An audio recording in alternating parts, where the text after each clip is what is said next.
Hola mis estudiantes, hoy damos ya la última cápsula de los protocolos avanzados, que es lo que respecta a enteroresonancia y defecorresonancia, es lo que se considera como parte de los protocolos gastrointestinales. Comenzamos. Bien, la enteroresonancia es una forma de estudio que permite valorar algunas patologías que otros medios u otras modalidades clínicas o imagenológicas no permiten cuantificar en su 100%, ya sea valoración cuanti o cualitativa. Dentro de ella podemos estudiar ciertas estructuras del órgano del intestino delgado, como lesiones endoluminales, murales y extramurales, ¿ya? Así que el objetivo que tiene este protocolo es generar primera que todo, generar una distensión de las asas intestinales por medio de una preparación antes del estudio, ¿cierto? Y valorizar estenosis y obstrucciones que pueden estar asociadas a estas patologías. Bien, así que para nuestro protocolo obviamente necesitamos un resonador magnético ideal igual o superior a 1.5 Tesla y una bobina que sea lo suficientemente larga para abarcar todo el segmento abdoménico-pélvico. Ya idealmente una bobina que tenga al menos 90 centímetros en su eje largo. En lo que respecta a la preparación del paciente, nosotros tenemos que considerar algunas aristas. La preparación de la enteroresonancia difiere un poco al protocolo de abdomen normal. Habitualmente el paciente tiene que presentarse con 8 horas de ayuno y al menos con 24 horas con una dieta blanda, de manera que disminuyamos el contenido intestinal en su máxima expresión y minimizar los contenidos principalmente del intestino grueso. ¿Para qué? Para disminuir las interfaces de contraste con los elementos fecales que son habitualmente hiperintensos en las imágenes, potencia agente 1. Así que vamos a disminuir el contenido intestinal a base de la dieta blanda, ¿cierto? Y del ayuno que nosotros necesitamos.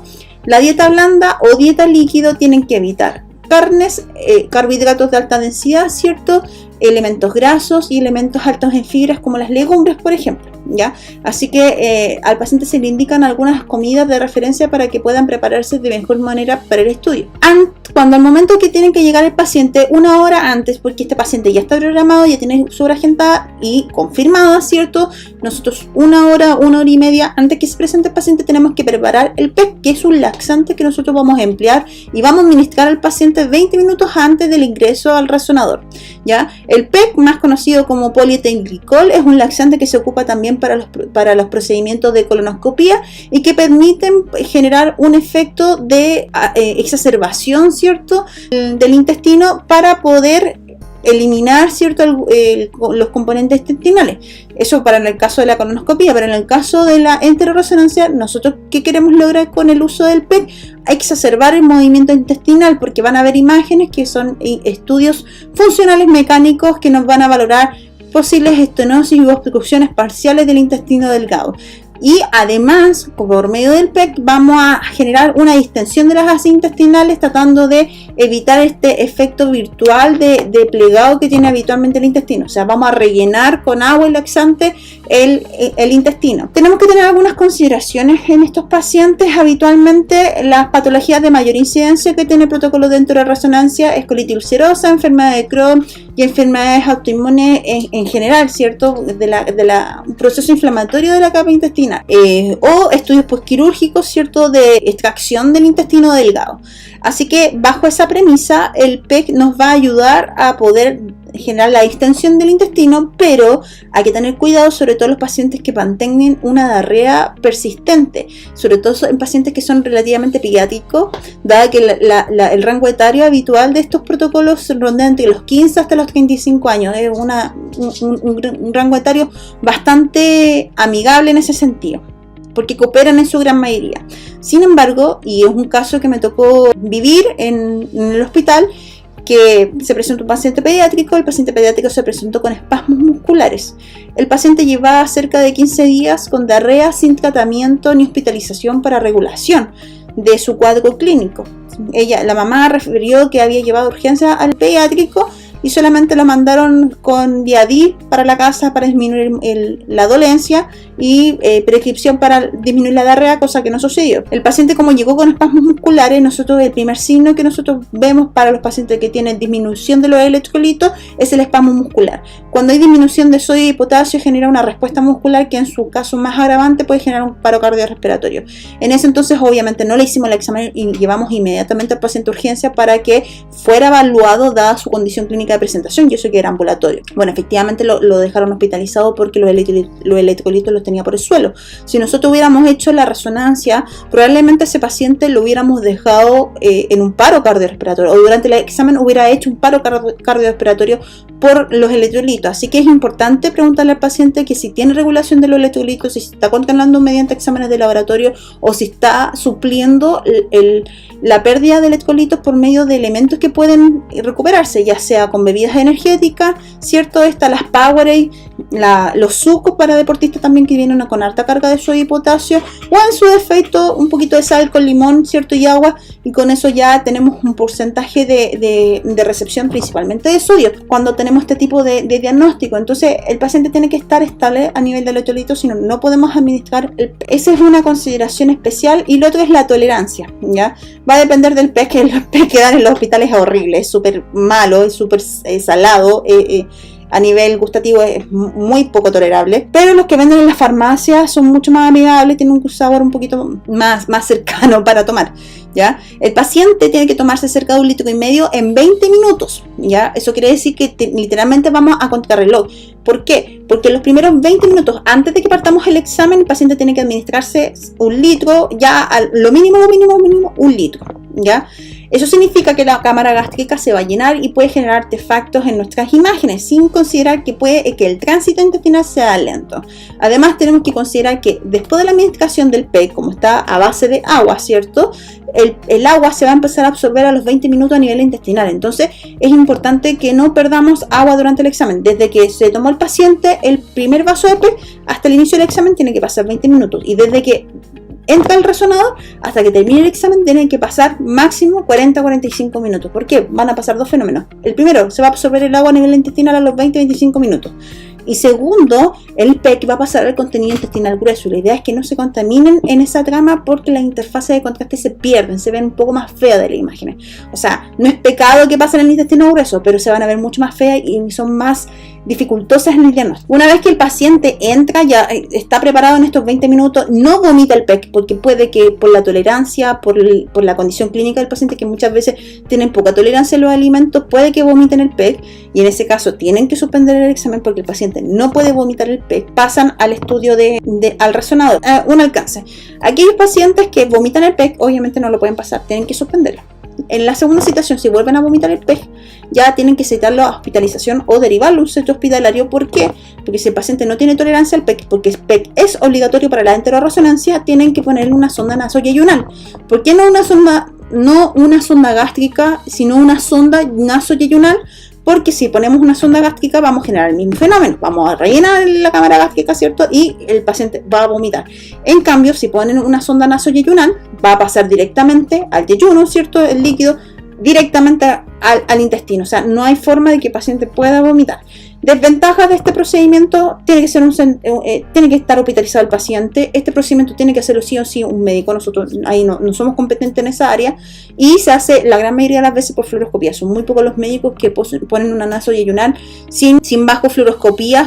Y además la sonda nasoyeyunal tiene en el segmento donde va en el yeyuno, tiene un segmento metálico, y este segmento metálico, si lo dejan adentro, va a dar artefacto en la imagen. Y habitualmente en los protocolos de enteroresonancia ocupamos secuencias gradientes, así que no es útil que deje la sonda nasoyeyunal. Así que se pone la sonda, la administramos el PEC a pulso, ¿cierto? Lo más rápido que podamos, y el médico le saca la sonda, no nosotros no estamos autorizados ni para poner ni para sacar sondas. Así que el médico le saca la sonda, con todos los riesgos asociados de retirar una sonda sin ningún, a menos que se lo saquen por fluoroscopía rápidamente, que esté cerca del resonador. Es muy complejo ese procedimiento. Le saca la sonda y partimos el examen. Cuando han sido operados y le han sacado segmentos intestinales, a veces parte de los segmentos intestinales quedan con un punto de salida, ¿cierto? Me ha tocado en algunos casos tener que administrar este PEC por medio de estos puntos de entrada intestinal, ya que los dejan solamente por temas quirúrgicos. Así que hemos tenido que administrar el PEC en dosis pequeñas, 200 cc, 300 cc, lo que tolere el intestino residual que le va quedando, ¿cierto? Como postquirúrgico, pero han sido los menos. Me tocó hacerlo en 3 oportunidades. Bien, entonces administramos el PEC en estos primeros 20 minutos, lo pasamos al resonador y hacemos nuestro protocolo. El protocolo debe durar máximo 40 minutos, con todas las imágenes del protocolo que están viendo acá. Así que vamos a hacer mis imágenes coronales y axiales. Partimos con imágenes coronales single shot, abarcando toda la cavidad abdominopélvica, desde la cúpula hepática, ¿cierto?, hasta la sínfisis púbica, dándole énfasis obviamente al contenido intestinal delgado, ¿cierto? Tanto en las imágenes faz turboespineco como en la faz gradiente refase total. Estos se hacen secuenciales, ¿cierto? Y gatillados, tal cual en los protocolos de abdomen, con un trigger, ¿cierto? Y con sincronización respiratoria para evitar el cansancio en el paciente. O sea, le llenamos el estómago de líquido y más encima pedir la apnea es un poco tortuoso. Así que tratamos idealmente de gatillar el examen. El rango etario de este examen habitualmente lo permite, así que no es complicación. Después vamos con los pools axiales. Y aquí entramos con los pools single shot y los pools balance, que vamos a abarcar todo el segmento abdominopélvico, idealmente desde la cúpula hepática, si así te lo permite la señal de la bobina, porque a veces no te va a dar la señal y vas a perderte el segmento medio hepático. No importa, el examen no está orientado para ver abdomen superior, ¿cierto?, sino que está orientado para ver el segmento intestinal, así que en ese sentido no se vean afligidos si no alcanzan a cubrir en señal la cúpula hepática. Me interesa que la señal esté concentrada en el segmento intestinal. Vamos a hacerlo en 2 bloques para que las últimas imágenes no generen con artefacto de distorsión geométrica. Así que vamos segmento superior, segmento inferior, tanto en las imágenes single shot como en las imágenes balance. Después vamos a hacer un dentro que fuera de fase, pero solamente en el segmento superior, ¿cierto? Abarcando idealmente desde la cúpula hepática hasta el borde inferior del polo, hasta el polo inferior renal, tanto en las imágenes dentro y fuera de fase como en el T2 con técnica de saturación grasa, para echar una miradita general qué está pasando en esos órganos, si hay influencias directas o no con respecto a la patología de base que se está pesquisando por medio de este protocolo, ¿cierto? Una vez que ya obtenemos estas imágenes, vamos a hacer las imágenes coronales en cine, faz gradiente coherente, y esta es una de las más importantes porque con esta podemos ver la caracterización mecánica de la función del intestino delgado y así poder discriminar si hay zonas estenóticas o zonas de obstrucción, y así el radiólogo puede caracterizar o hallar la pesquisa y conjunto con las imágenes del medio contraste que las vamos a caracterizar más adelante, ¿ya? Así que este protocolo, hasta las imágenes cine, son imágenes que no requieren administración de medicación, son imágenes que aprovechamos los efectos de los laxantes porque están generando movimiento brusco, ¿cierto?, al intestino. Las imágenes single shot no se ven artefactuadas por los movimientos intestinales, y las balance tampoco, dada su gran rapidez en ambas secuencias, ¿cierto?, que las hacemos en segmento superior e inferior. Las duales no es problema, y el T2 fase tampoco, porque la hacemos solamente en el segmento superior, así que tampoco se ven interferidas. Y en las balance cine, no se ven artefactuadas porque son imágenes cine, están hechas para ver movimiento intestinal en su caracterización más mecánica. Luego de eso, si nuestro cine quedó completamente completo, óptimo en su visualización cine, inyectamos escopolamina, que ya hemos hablado de ella, de las ventajas y desventajas de ocupar escopolamina versus bucapina, lo hablé de eso en el protocolo Pelvis, ¿cierto?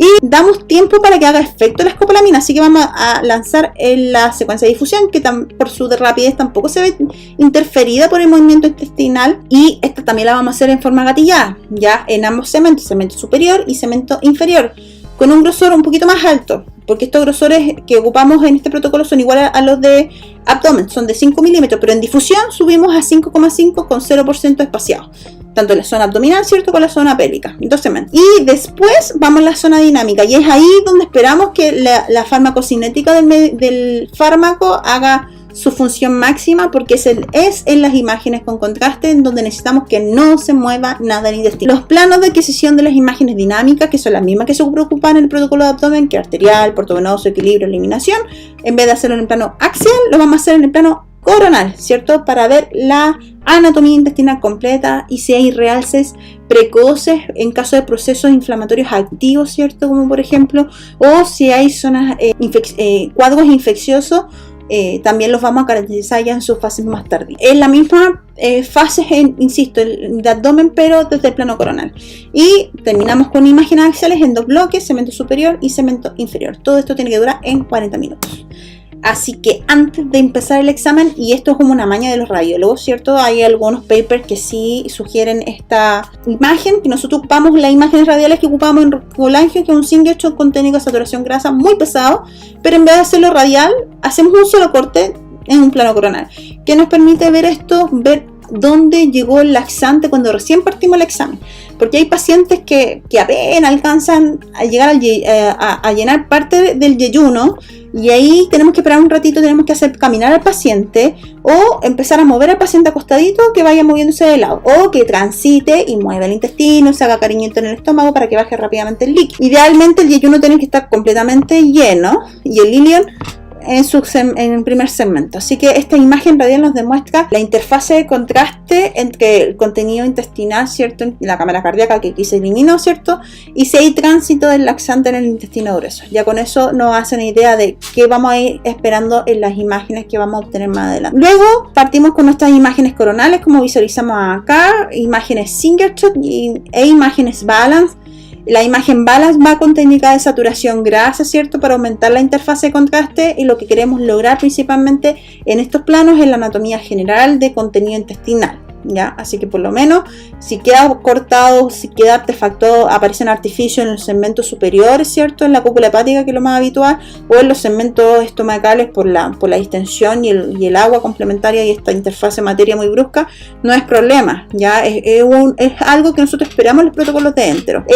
Luego vienen las imágenes axiales. Estas imágenes están unidas, ¿cierto? El segmento superior con el segmento inferior se unieron para entregárselas al radiólogo de manera consecutiva, ¿cierto?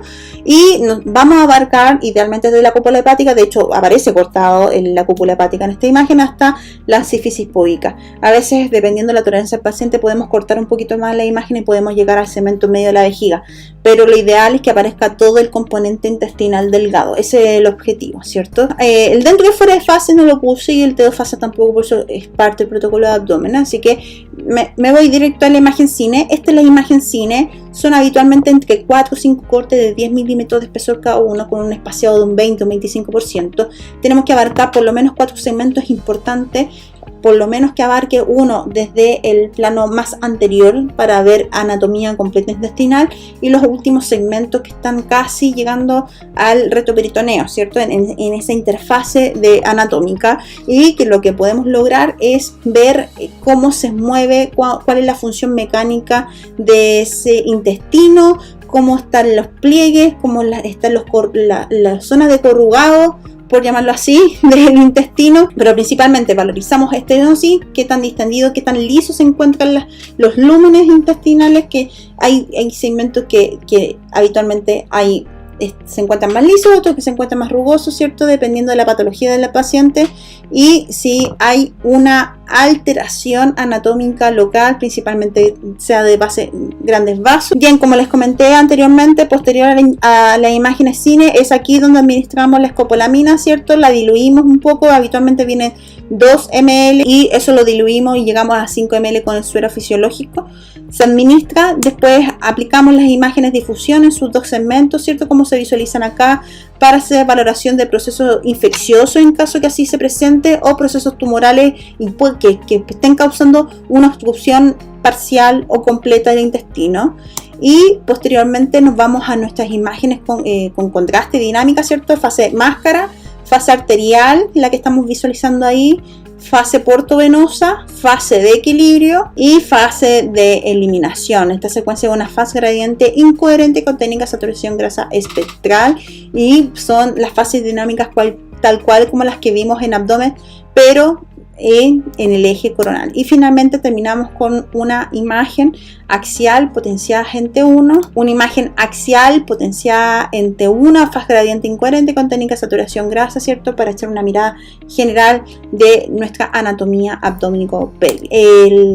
El objetivo de este estudio es ver caracterización morfológica, anatómica, morfológica, funcional, mecánica, ¿cierto?, en las imágenes cine, causas activas, ya sean procesos inflamatorios o inflamatorios autoinmunes, inflamatorios infecciosos, ¿cierto?, u obstrucciones parciales o completas que estén asociadas a lesiones primarias locales, ¿cierto?, y que se pueden valorar en imágenes, ¿cierto?, radiales, que hay algunos estudios que cuantifican valoración como primera instancia, ¿cierto?, en las imágenes TED con técnica de saturación grasa, como la que hacemos en colangio, la imagen cine y la imagen con uso de medio de contacto. Las patologías de mayor incidencia ya las conversamos, pero principalmente la enfermedad de Crohn es el método de estudio para caracterizar esta esta patología, ¿cierto? Habitualmente lo que nosotros deberíamos utilizar en estos protocolos de enteroresonancia es un engrosamiento parietal de la pared con hiperrefuerzo mucoso y en las imágenes dinámicas con uso de medio contraste, progresión de la fasa recta o signo de la peineta, ¿cierto? Que es un aumento de la vascularización del mesenterio, fístulas asociadas, pero son las menos, y obstrucciones parciales del intestino delgado asociados a presencia de tumores, ¿cierto? Compromisos fibroestenóticos producto de alguna condición patológica o posquirúrgica, ¿cierto? Abscesos, ¿cierto? Adenopatías mesentéricas y de manera secundaria tumores de intestino delgado. La de fecorresonancia también es un estudio que tiene ya cierto tiempo, pero no es tan antiguo, pero no se hace mucho. El objetivo de la de fecorresonancia es dar una valoración mecánica funcional que no permite entregar el protocolo de pelvis partes blandas habitual, dado que no se pueden caracterizar las funciones del piso pélvico, que es lo que se quiere valorizar en la de fecorresonancia. Las patologías de piso pélvico son, aunque ustedes no lo crean, un poquito más frecuentes de lo que habitualmente uno quisiera saber, ¿cierto? Siendo la resonancia estándar o cualquier otro procedimiento imagenológico no caracterizable para esta valoración. Hay caídas de piso pélvico que sí son muy grotescas y se pueden ver fácilmente por medio del protocolo de pelvis estándar, pero hay otras que solamente bajo puje o bajo fuerza valsalva se pueden demostrar. Inicialmente este diagnóstico era bastante complejo y se hacía con estudios de colonoscopía en base a enema hereditario de colon, ¿cierto?, a través de endosonografía de esfínter anal y por medio de la defecografía bajo fluoroscopía, pero eran bastante invasivos para el paciente y bastante incómodos. Así que la de fecorresonancia llegó a reemplazar estos procedimientos y hacer una valoración mucho más importante en lo que respecta a resolución espacial de contraste. Entonces, la de fecorresonancia es una técnica sumamente útil para la valoración del piso pélvico, ¿cierto? Además, nos entrega una información valiosa a nivel anatómico, ya sea en la caracterización del piso muscular, ¿cierto? Ligamentos asociados que puedan estar afectados. Y como les comenté anteriormente, genera una información funcional mecánica por medio de las imágenes que vamos a ver a continuación y las que están viendo acá, ¿cierto?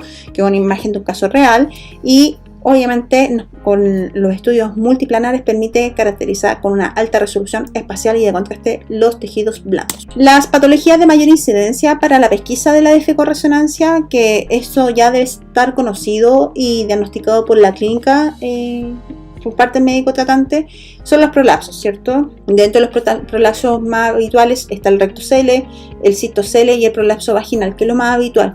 Y de manera secundaria, con poca incidencia, incontinencias urinarias, ¿cierto? Ya sea el esfuerzo, vejiga hiperactiva y la incontinencia anual. Pero lo más habitual en el estudio de la fecorresonancia son los prolapsos. Bien, así que el protocolo también vamos a ocupar un resonador mínimo de 1.5 Tesla y una bobina, la Bodes-Wright.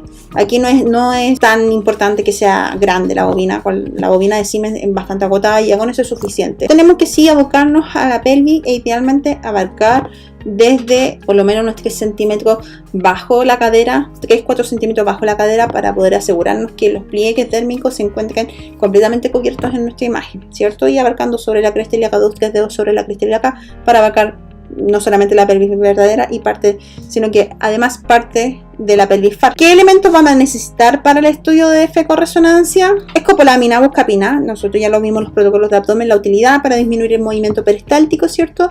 Así que este medicamento se tiene que administrar antes de que partamos el examen, mientras estamos posicionando, ¿cierto? Estamos preparando al paciente. Sea el tecnólogo, idealmente el tecnólogo, o puede ser el TENS con autorización del tecnólogo, administrar este medicamento. Importante, glaucoma, ¿cierto?, de ángulo cerrado, y si no hay certeza, mejor no inyectar. Y en el caso de que no se inyecta, el paciente se tiene que preparar con una dieta blanda para disminuir el contenido intestinal. Eso es lo otro que es muy importante. La de fecorresonancia se prepara de la misma forma que los protocolos de colonoscopía. Ya al paciente se le pide un ayuno de 12 horas y 24 horas antes tiene que tener una dieta líquida. ¿Para qué? Para disminuir lo más que podamos los contenidos intestinales y no aparezcan en nuestra imagen, porque en el fondo vamos a ver cómo defeca el paciente, así, textual. Y para poder ver cómo defeca el paciente no tienen que haber contenidos fecales. Así que 12 horas de ayuno y además necesitamos una dieta blanda 24 horas antes, blanda líquida. Se prefiere la dieta líquida. Si el paciente tiene poca tolerancia porque sufre de diabetes, por ejemplo, o tiene problemas de la regulación del azúcar, se les pide dieta blanda, pero lo más líquida posible, ¿ya? Evitar cosas densas como carnes, carbohidratos de alta densidad, ciertos elementos con alto contenido fibroso, alto contenido en fibra, perdón. Antes de que se presente el examen, 24 horas antes se tiene que administrar el polietilenglicol, que es el famoso PEG. Ya el paciente o se lo da el centro médico o se le da la receta para que lo compre en la farmacia, pero se prepara igual que la anoscopía. Empiezan 12 horas antes del examen, 24 horas antes del examen, empiezan a tomar el PEG de a poquito para empezar a eliminar todo el contenido intestinal, ¿cierto? Y antes que se presente el examen, dependiendo cuánto se demora llegar al centro, pero se prefiere 2 horas antes de presentarse el examen, tiene que hacerse un enema para eliminar lo que pueda quedar del contenido intestinal, ¿ya?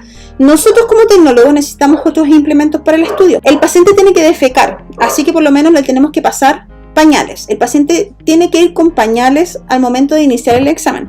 Debajo del pañal y para proteger las bobinas tenemos que poner una sabanilla clínica, como la que se visualiza ahí, para cuidar los elementos y así, en caso que defeque y bote gel, no se contamine la bobina, porque si se contamina se van a ver en los siguientes pacientes que vamos a hacer. Así que eso lo tenemos que evitar.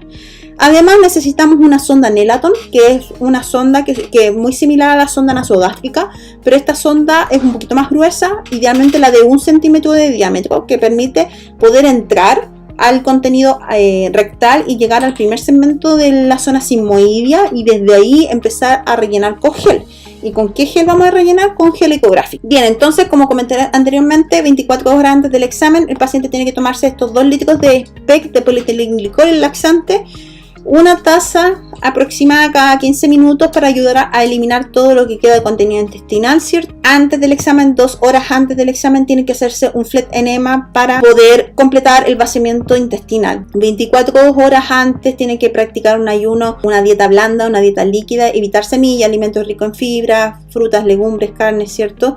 Y beber mucho líquido porque obviamente como va a estar con un cuadro diarreico va a perder agua asociada y la idea es que no pierda agua e idealmente que tome bebidas para deportista porque así recupera los electrolitos que va a perder por la diarrea. Bien, así que el protocolo de pelvis que vamos a hacer es un protocolo de pelvis estándar como lo que habíamos visto anteriormente, estricto ortogonal al paciente. Vamos a hacer un axial, sagital y coronal ortogonal al paciente, ya sin ninguna inclinación. Necesito ver un plano general de la pelvis con las características de alta resolución propio de los protocolos de pelvis, partes blandas, un grosor de corte de 3 milímetros, ¿cierto? Con un FOV de 20, ¿cierto? Alta resolución, 3x20 por 3x20, con una cantidad de NEX considerable de acuerdo a las características del equipo, ¿cierto? Habitualmente entre 3-4 NEX, y vamos a abarcar toda la pelvis desde punta a punta, desde el plano sagital, ¿cierto? Idealmente por lo menos ver hasta el inicio del segmento acetabular. No se alcanza a ver aquí, pero la idea es que abarque hasta el segmento acetabular desde el plano coronal, desde la capa dérmica, la capa muscular abdominal anterior, ¿cierto? Hasta el último corte que pueda tomar el componente sigmoideo, y desde el plano axial abarcar desde el inicio de la pelvis verdadera, o por lo menos en el caso de la pelvis femenina, abarcar desde la trama ovárica, ¿cierto? Un poquito más arriba de la trama ovárica. Hay úteros que están un poquito más hacia superior, así que donde nace el útero desde el segmento superior hasta el borde dérmico inferior, ¿ya? O hasta donde termine la sínfisis púbica. Se va a hacer un T1 para caracterizar si hay componentes quísticos mixtos, componentes hemorrágicos subagudos, ¿cierto? O algún otro compromiso local que pueda estar pasando, sea diverticulosis, ¿cierto? Sangrado rectal, etc. Así que vamos a hacer un axial y un T1 con las mismas características de 3 milímetros, un FOV de 20, alta resolución. Así que vamos a hacer nuestra primera parte de pelvis, que es la morfológica estática, ¿cierto? Como cualquier protocolo de pelvis. Sacamos al paciente del resonador. Al paciente le pedimos que se ponga de cúbito lateral en posición fetal, con las rodillas plegadas al pecho lo más que pueda. Vamos a marcar con la sonda Nelaton con una regla con un máximo de 15 centímetros. desde el inicio de la sonda se tienen que marcar 15 centímetros porque es lo máximo que tenemos que entrar y es más o menos lo que mide el segmento sigmoide anal. Tenemos que insertar la sonda por la zona anal, así que obviamente tenemos que ponernos mascarilla. Bueno, por la condición pandémica ya estamos usando mascarilla, pero en estos casos sí tenemos que ponernos mascarilla, guantes, ¿cierto? La sonda ya marcada y cargada con gel, porque no podemos llenar con aire, ¿cierto? Y pasamos por la sonda. Cuando pasamos por la sonda tenemos que ser muy suave. Nosotros no ocupamos vaselina, ocupamos un poquito de gel para entrar y le pedimos relajación máxima dentro de lo que puede el paciente para poder entrar a la zona anal. Cuando uno entra a la zona anal, uno siente un pequeño tope en la pared, así que tiene que hacer un pequeño juego con una pequeña curvatura para entrar al componente sigmoideo, y el marcado que habíamos dejado en la sonda tenemos que dejarlo justo en el inicio de la zona anal. Una vez que ya nos encontramos en esta zona, empezamos a cargar el gel. ¿Cuánto gel tenemos que cargar? Entre el 200 a 300 ml o hasta que el paciente genere una sensación de saciedad o hasta que tenga la sensación de defecar, que ya se encuentre lleno, ¿ya? Una vez que el paciente siente esta sensación de plenitud intestinal, de que ya no puede aguantar más, se saca la sonda, al paciente se pone de cubito supino, ¿cierto? Se pone el pañal, ¿cierto? La sabanilla ya estaba puesta de antes, así que no hay que ponerla, sino que ya estaba puesta antes del examen, y ponemos nuevamente la bobina. Por lo tanto, tenemos que hacer nuevamente los localizadores y tirar el calibrador. Vamos a hacer 3 imágenes con gel ecográfico. Vamos a tirar imágenes como las enteroresonancias, una faz gradiente de refase total en modo cine. Vamos a hacer un solo corte en el segmento medio, en donde pase por lo menos desde la trama media lumbar, ¿cierto? Hasta que llegue a la sínfisis púbica. Ahí nos aseguramos de que se genera una línea recta y tratar de demostrar el componente sigmoideo, ¿cierto? La idea es que el cuerpo sigmoideo que se vaya formando por la extensión del gel se presente en su máxima plenitud, como lo que están visualizando en estas imágenes. Así que vamos a hacer 3 fases con estas imágenes que además tienen técnica de saturación grasa. Vamos a hacer una imagen en reposo, una imagen con maniobra valsalva y una evacuación. Así que la imagen en reposo, que dura este corte, dura cerca de 1 minuto porque son varios volúmenes que tenemos que repetir, porque es la misma secuencia que repetimos. En reposo es una imagen donde el paciente está estático, no le pedimos nada. Luego al paciente entramos a la sala y le explicamos que tiene que hacer fuerza, pero sin eliminar el contenido intestinal. Así como cuando uno va a pujar al baño, ese lenguaje tenemos que explicar al paciente, porque si le decimos valsalva no van a entender, ¿ya? Muchos no entienden. Así que le pedimos que haga la fuerza como quisiera hacer del 2, hacer sus fecas, pero sin sacar el contenido intestinal. Así que en la segunda imagen, que dura cerca de 1 minuto, le decimos vamos ahora, dependiendo de la indicación que le dimos al paciente. Cuando me escuche el vamos ahora, empieza con la fuerza y se adquiere esta imagen. La idea es valorizar cuánto es el descenso del piso desde la maniobra de puje simple, que es la maniobra valsalva. Y finalmente entramos al resonador y ahí le pedimos al paciente que cuando se dé la indicación evacúe todo lo que pueda, que evacúe todo lo que el paciente sienta de llena intestinal para poder tomar la última adquisición. Aquí en esta no se pueden equivocar, ¿cierto? Y aquí nos va a demostrar cuánto es la caída de fuerza mayor que tiene, la caída del piso pélvico en su fuerza mayor del paciente. Así que como en esta imagen estamos viendo la valorización de la eliminación del gel. Literalmente estamos viendo cómo defeca el paciente, la función mecánica del proceso de defecar. Importante, hay algunas patologías, síndrome paradojal, y se forma una especie de cloaca, como un globo y una zona estenosada, haciendo que se dificulte el proceso de defecar. Aquí al paciente hay que pedirle una cooperación máxima, porque a pesar de que el paciente no puede defecar o le cuesta, el objetivo es lograr que el paciente saque al menos un segmento del contenido del gel, ¿ya? Para demostrar si efectivamente hay una obstrucción completa o parcial.